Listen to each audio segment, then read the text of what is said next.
Hello, Facebook.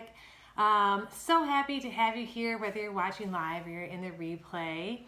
My name is Lori Evans, so if we haven't been formally introduced, I'm a virtual assistant and I support online business owners and allow them to scale and grow by taking some of that back-end administrative stuff, back-end tech stuff off their plate so they can focus on growing, scaling, interacting with customers, the kind of stuff that only they can do in their business, right?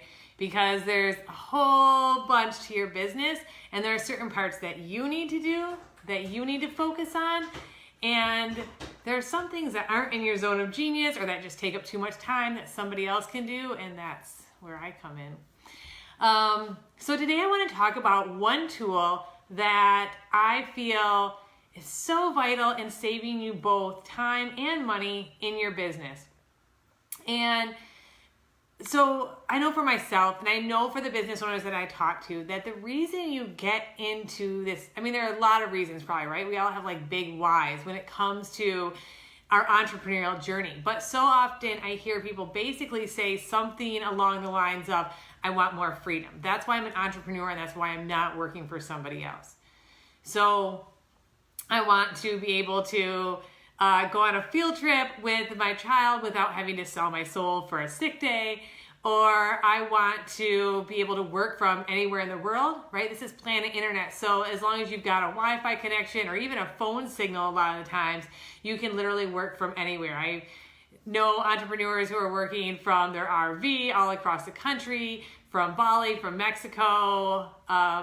The possibilities are endless, right? So we want this freedom and this flexibility, but oftentimes what happens is you get to a certain point in your business where you are spending so much time. Hi, Angie. You're spending so much time just doing all the things that are required to really grow, to scale, to be visible, that you start to lose some of that freedom, right? You start to feel like you're working round the clock in your business.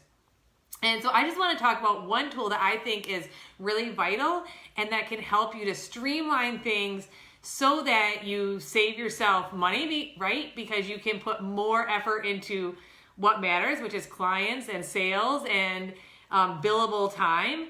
And it also saves you time, right? And what is that one magical tool? It is standard operating procedures.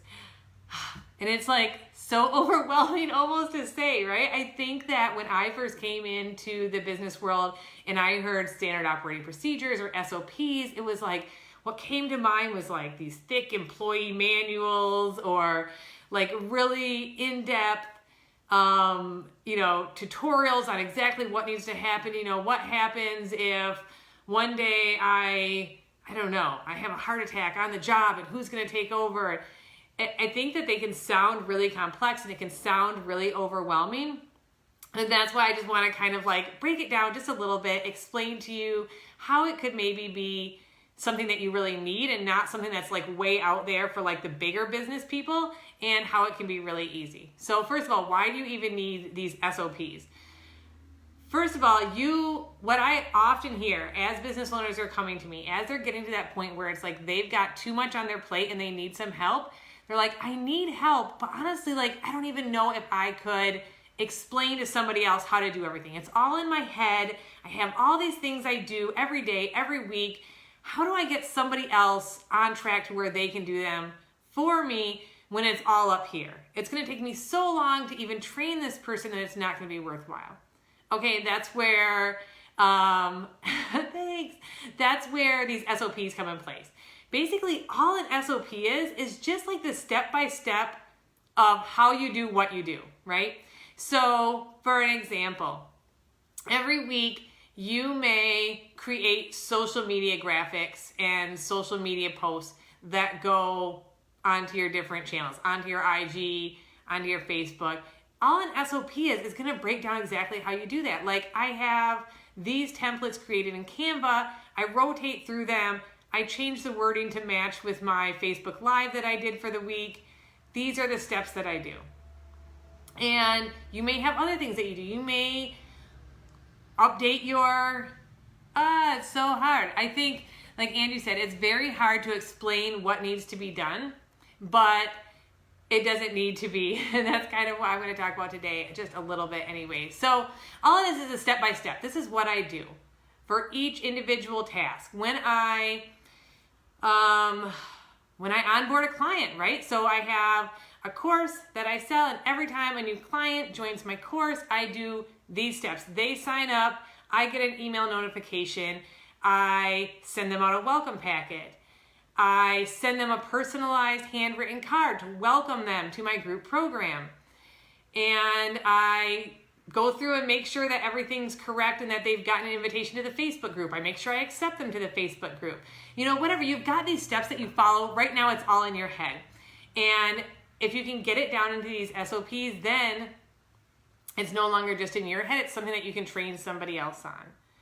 And they can follow step by step and help you out. So it's a great way, it's a great thing to put in place when you're getting ready to hire support. I also think it's really beneficial, even for yourself. Even if you're like, I don't want another team member, I think that your SOPs can really help to streamline your own business.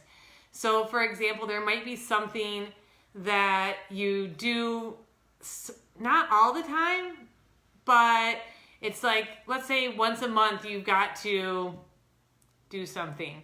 Once a month you upload all of your videos into YouTube. And right now you kind of forget exactly how you're supposed to do that, or what was that really easy way that you did it the one time. And so by creating like an SOP, you've got that all right there, and you can follow your own steps rather than having to go, oh, I remember I watched a YouTube video on how to do it and I wasn't quite sure which video it was. I wasn't, you know, you've got it all step by step. And the other benefit to your own business, even if you're not going to hire on support, is that I think that once you get those SOPs and start to like work through the steps, you're going to see that there are areas where you can streamline. So you might say, okay, every week I'm doing this over here and this over here and this over here. Why aren't I creating all of my graphics at once? Why aren't I, if I've already created a transcript for this video, why aren't I loading it up onto Facebook Live at the same time that I load it up onto YouTube, at the same time that I turn it into a blog post to go onto my blog? Those all have to do with the transcript. Why aren't I doing those all at the same time? So when you start to look at things in a step-by-step process, you start to see where you can streamline in your own business. And if this still sounds super overwhelming, and you're still like, ugh, I just don't even have time to do this. It can be really simple. One, it doesn't have to be an employee manual. It can be as simple as creating your own Loom videos. It can be as easy as just creating just a step-by-step checklist. And it can also be as easy as bringing on somebody else to do this for you. And that's one of the things that I do for my clients, is they'll bring me on and they'll say, I'm doing all of this. Can you kind of watch how I'm doing it, go through it with me, and create an SOP? And that way I've got something to follow. They can hire somebody else. If that person leaves, instead of having to retrain somebody else, they can say, here's the step-by-step. Here's an SOP that was already created. So there are definitely some options. I definitely think that it's a tool that everybody should be utilizing, that you should be creating these just as you do the work. It doesn't have to be like set aside a day to create SOPs. It could be like, you know what, today I need to, in my business today, I am going to go through my Facebook Live and do all the things that I do to it, which might be uploading transcript, and it might be creating some memes to go along with it. It might be that I also create a blog post to go along with it. And so while I do that, as I go through the steps today in live time, I'm just gonna write down the steps, throw it into a Trello card. Maybe I'll make a Loom video that kind of like explains some of the steps. Maybe I'll take some screenshots of each step and add it in there. And then you're on your way to creating your own SOPs, which will make you feel super professional, save you some time in the long run, and make it so much easier when you get to the point where you're ready to hire staff. So that's all I have for today. If you have any questions about SOPs, if you're like, this still is super overwhelming, I'd love to jump on a call and chat about how I could be of help, or just answer questions, just get to know you. So whether you're live or in the replay, I'd love if you leave a comment. Let me know that you're here, that you watch the videos. Let me know your thoughts. And with that, I will wrap it up for today. I'll see you back here again next week, same time, same place. Bye for now.